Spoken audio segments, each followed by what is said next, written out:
mapapansin nyo, nandito tayo sa portion na kung saan pinaka-importante sa lahat. Ang nasa aking likuran ay ang bahagi kung saan binautismuhan ni John the Baptist si Jesucristo. Marami ng mga turista dito ay kumukuha ng tubig, kaya kukuha rin ako. Medyo mainit nga lang, no? Lalo na kung katanghalian. At konti lamang din, ilang steps lamang dito sa may Orthodox Church ay makikita na yung gate na yon, yung maliit na gate kung saan pababa doon sa public area na ginagawa yung pagbabautismo.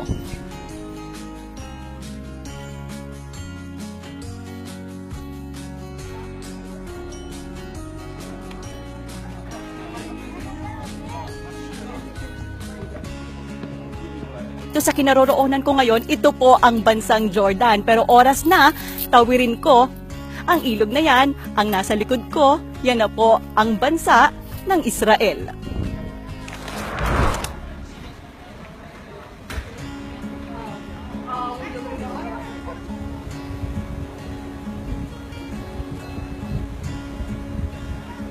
Ito naman ang baptismal site dito sa bansang Israel at syempre yung nasa likod ko, yan pa rin po ang Jordan River. Pero kung ikukumpara natin yung baptismal area doon sa bansang Jordan, mapapansin ninyo mas ginawang commercial area o commercial site ng bansang Israel ang pagbabautismo dito.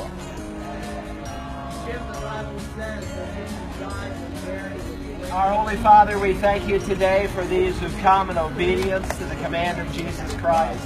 And we ask it, Lord Jesus, in your holy name. Amen. Amen.